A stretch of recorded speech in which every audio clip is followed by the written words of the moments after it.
आपको बता दें कि कनाडा में सोमवार को एक चीनी राजनयिक के निष्कासन की घोषणा की, जिस पर चीन के आलोचक एक कनाडाई सांसद को डराने की कोशिश करने का आरोप लगाया गया है। चीनी राजनयिक को 5 दिन के भीतर कनाडा छोड़ने को कहा गया है। कनाडा के विदेश मंत्री मेलानी जोली ने कहा कि हम अपने आंतरिक मामलों में किसी भी प्रकार के विदेशी हस्तक्षेप को बर्दाश्त नहीं करेंगे।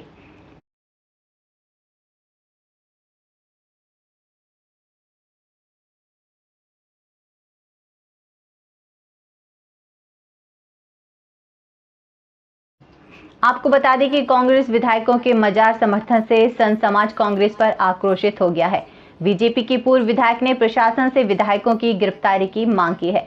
गिरफ्तारी नहीं होने पर भूख हड़ताल के साथ आत्मदाह करने की चेतावनी भी दी है। देखिए इस पर एक हमारी खास रिपोर्ट।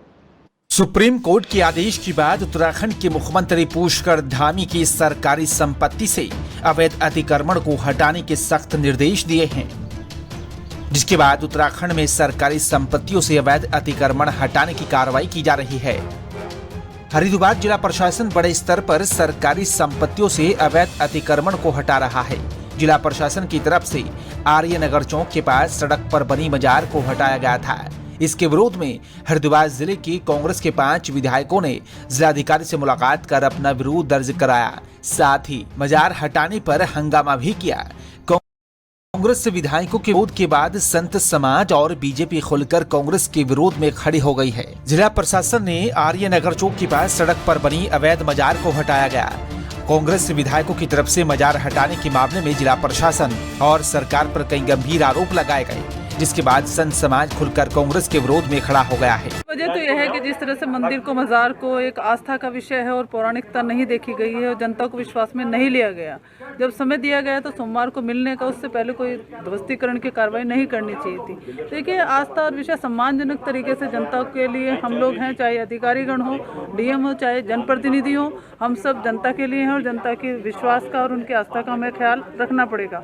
देखिए, एनक्रोचमेंट की बात कह रहे हैं, सुप्रीम कोर्ट के आदेश का हवाला दे रहे हैं, लेकिन समय मांगा था और समय दिया गया था, 1 हफ्ते का समय दिया गया था, तो उससे पहले नहीं तोड़ना चाहिए था। गलत व्यवहार किया गया है तो आकर के सम्मानजनक तरीके से बात करनी चाहिए। इस तरीके से मस्जिदों को, मज़ारों को, समाधि और मंदिरों को कई जगह प्रशासन के द्वारा हटाया जा रहा है। उसको लेकर हम विधायकगण जो हैं डीएम महोदय और सभी आला अधिकारियों से यहाँ मिलने आए थे और हमने यही बोला कि पौराणिकता देखिए, कितने वर्षों पुराने, कई सदियों पुराने हैं, वो मान्यताओं से जुड़े हुए हैं।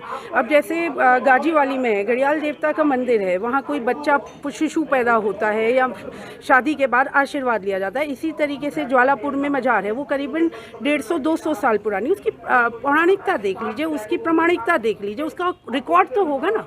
तो ये चीज़ें, और देखिए, ये हमारे सम्मानित जनप्रतिनिधि हैं और सम्मानित जनप्रतिनिधियों से इन्होंने समय लिया था, सभी को समय दिया गया था। हालांकि इनके साथ और भी काफ़ी लोग आ गए थे, लेकिन उसके बावजूद भी सभी से बैठ के बातें सुनी गई। मेन इशू वही उनका कहना था, लेकिन ऐसी जो उनके द्वारा कहा जा रहा है, ऐसा कोई आश्वासन भी इनको नहीं दिया गया था। और प्रशासन जो भी काम करता है वो देश काल परिस्थितियों को ध्यान में रख के करता है। चूँकि ये प्रकरण हाईकोर्ट पे गया था, लेकिन बाद में ये जानकारी आई कि ये इसको डिफेक्ट में पड़ गई थी रिट, ये बड़ी लंबे समय की संभावना हो गई थी। और माननीय सर्वोच्च न्यायालय का 2018 का सविता कुमार का बड़ा स्पष्ट आदेश है, उसकी कॉपी मैं आप लोग को दे दूंगा। उसमें यहाँ तक कहा गया है कि यदि सार्वजनिक मार्ग पर कोई ऐसी चीज़ें पाई जाती हैं तो उसमें आपको नोटिस देने की भी आवश्यकता नहीं है। इनको बाकायदा 1 सप्ताह का समय दिया गया। बड़ा अखाड़ा उदासीन के महामंडलेश्वर स्वामी रूपेंद्र प्रकाश का कहना है कि मुख्यमंत्री के निर्देश पर सरकारी संपत्ति पर बनी अवैध मजारों को तोड़ा जा रहा है। धर्मनगरी हरिद्वार में बड़े पैमाने पर अवैध मजारों को हटाने का कार्य किया जा रहा है। हम शासन और प्रशासन का धन्यवाद करते हैं, मगर कांग्रेस इसका विरोध क्यों कर रही है? हम देवभूमि को इस्लामिक भूमि नहीं बनने देंगे। मैं उत्तराखंड सरकार के यशस्वी मुख्यमंत्री पुष्कर सिंह धामी के द्वारा जिस प्रकार से अवैध मजारों, जो सरकारी संपत्तियों पर एक प्रकार से अतिक्रमण था, वो तोड़ा गया। हरिद्वार में भी बहुत सारी ऐसी मजारें जो सरकारी संपत्तियों पर अतिक्रमण किए हुए थी, उसको तोड़ा गया। मैं शासन प्रशासन का बहुत धन्यवाद करता हूं। उन्होंने बहुत साहसिक कदम ये उठाया और जिस प्रकार से मैं देख रहा हूं राजनीतिक पार्टियां उसका विरोध कर रही है, विशेषकर कांग्रेस।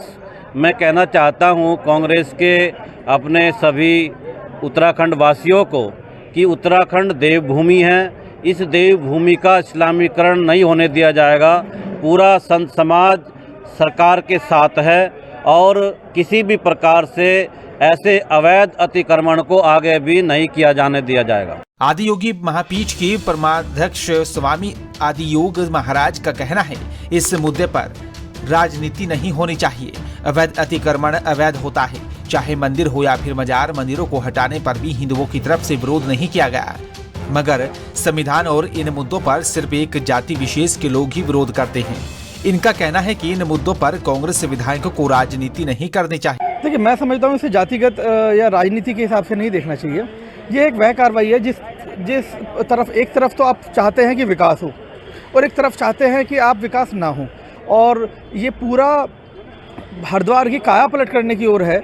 जब यहाँ इतना रूपांतरण चल रहा है, नए नए विस्तार, नई नई चीज़ें आ रही हैं, तो मैं समझता हूँ ये उसी ओर उठाए क्रम है। अब उसके भीतर कुछ भी आए बीच में, तो उस चीज़ को इस तरह नहीं देखना चाहिए कि ये मज़ार है या मंदिर है या क्या चीज़ें हैं।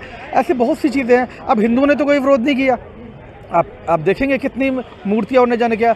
हमेशा संविधान के ऊपर और बाकी प्रशासनिक कार्रवाई के ऊपर हमेशा एक ये तबका ही, एक ये समुदाय ही क्यों सवाल उठाता है, ये समझ में नहीं आता। देखिए, मैं समझता हूँ इस तरह की राजनीति से उन्हें भी बचना चाहिए, क्योंकि ऐसे मुद्दों पर राजनीति ना करके मैं समझता हूँ ऐसे जब कोई भी कार्य है, मुझे लगता है कि यदि हरिद्वार के भलाई के लिए किया जा रहा है तो उसमें बढ़ चढ़कर सहयोग। कांग्रेस विधायकों की तरफ से मजार हटाए जाने के विरोध में, और आपको बता दें कि इसके विरोध किए जाने के बाद बीजेपी कांग्रेस पर तुष्टीकरण की राजनीति का भी आरोप लगा रही है। बीजेपी के वरिष्ठ नेता और लक्सर से पूर्व विधायक संजय गुप्ता का कहना है, जिला प्रशासन की तरफ से अवैध मजारों के साथ की गई मंदिरों को भी हटाया गया। इस पर कांग्रेसी विधायकों की तरफ से कोई आपत्ति दर्ज नहीं करवाई गई। माननीय न्यायालय के आदेश पर उत्तराखंड सरकार सरकारी संपत्ति से अवैध अतिक्रमण को हटाने का कार्य कर रही है। लक्सर में दुर्गा मंदिर दुर्गा चौक से हटाया गया। भूपतवाला में 5-6 जगह प्रतिमाएं भगवान जी की हटाई गई। सिंह द्वार पे हनुमान जी का मंदिर हटाया गया। तब ये कांग्रेसी कहाँ मर गए थे? तब विधायकों का दायित्व नहीं बनता था कांग्रेसी के वो जिलाधिकारी पर दबाव बनाए। माननीय न्यायालय के आदेश पर हमारी प्रदेश की सरकार जो सरकारी जमीन पर ये अवैध कब्जे उनको हटाने का काम कर रहा है, ये अत्यंत प्रशंसनीय है, सराहनीय काम है। ये जनता इससे खुश है। और जो ये माननीय न्यायालय का विधायकों ने उल्लंघन किया है, जिला अधिकारी महोदय पर जो दबाव बनाया है, यह शोभनीय है। मैं इसकी घोर निंदा करता हूं और हरिद्वार प्रशासन से मांग करता हूं कि इन्हें तुरंत गिरफ्तार करें। नहीं किया गया तो मैं भूख हड़ताल पर बैठूंगा, आत्मदाह करूंगा अगर इनको गिरफ्तार तुरंत ना किया गया। और जनता इससे काफी खुश है। माननीय न्यायालय के आदेश का कांग्रेस विधायकों की तरफ से उल्लंघन किया जा रहा है, इसकी मैं निंदा करता हूं। हरिद्वार प्रशासन से मेरी मांग है कि इन विधायकों को तुरंत गिरफ्तार किया जाए, नहीं तो मैं भूख हड़ताल पर बैठूंगा। अब देखना और समझना होगा कि किस तरह से उत्तराखंड में अब एक बार फिर से राजनीति होने लगी है। जिस तरीके से अवैध अतिक्रमण को हटाने को लेकर कार्रवाई की जा रही है, दूसरी तरफ कांग्रेस लगातार सड़कों पर उतर कर उसका विरोध करने लगी है। सवाल इस बात का उठता है कि आखिरकार जिस तरीके से ये कार्रवाई की जा रही है और जिस तरीके से इस कार्रवाई का कांग्रेस विरोध कर रही है, आने वाले लोकसभा के चुनाव से पहले इस तरह की राजनीति होना तो ये सवाल भी खड़ा करती है, आखिरकार इस तरह की राजनीति से किसे फायदा होगा और किसे नुकसान होगा।